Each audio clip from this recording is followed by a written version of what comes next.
Hello and welcome to the channel. In this episode we're talking about travel and your trips to Spain and the Schengen zone in 2025. If you're unsure about what the Schengen zone is, we've done a video explaining it all here. But in a nutshell, the Schengen zone is a borderless region in Europe that allows people to travel freely between member countries. There are 29 Schengen countries, and these countries include most EU member states plus some non-EU member states. Spain is in, and we, since Brexit, are out, and we are classed as a third country who have no right to freedom of movement within the 29 countries of the Schengen zone. Hence, the 90 days in 180 rule is enforced for us Brits. Some new rules started in Spain in December 2024, and the new EES and ETIAS will be implemented in 2025. We know this has been delayed several times, and the latest information states EES and ETIAS are both facing delays, with EES expected to launch sometime in 2025 and ETIAS following 6 months after that, meaning it will possibly start in mid-2025.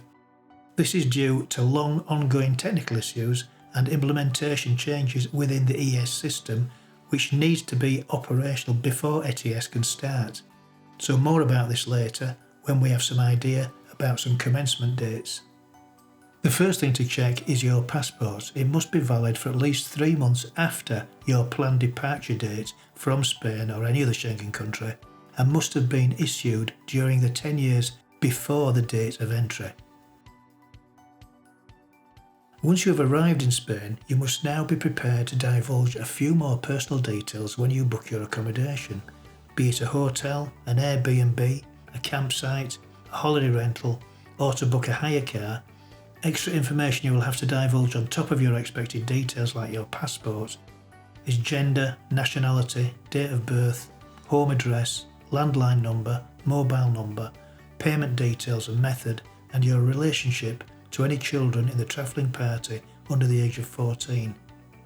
The new law, which came into effect on the 2nd of December 2024, is called the Royal Decree 933/2021. So called because it was a 933rd law to be sanctioned by the King of Spain in 2021.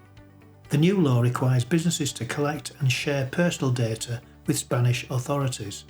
The law applies to lodging and rental car services, including hotels, hostels, and camping facilities. The businesses will collect the personal data from guests and then store it for 3 years. They will also share the collected information with the Spanish enforcement authorities, such as the police.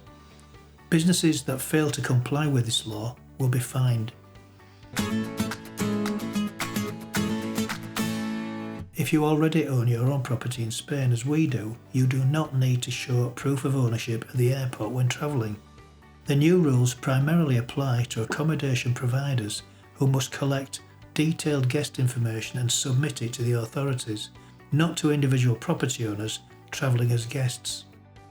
It's a safeguard against terrorism and fraudulent entries into the country, so it's not a bad thing, and everyone should feel safer under these new rules. Just a side note brought to our attention by Brits living in Spain, link just here. This is a reminder for any UK citizens living in Spain who have still got the green certificate and not updated it for the new T.I.E card.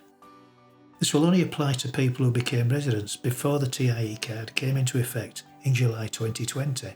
The Spanish government are encouraging all green certificate holders to exchange it for the new biometric T.I.E as soon as possible.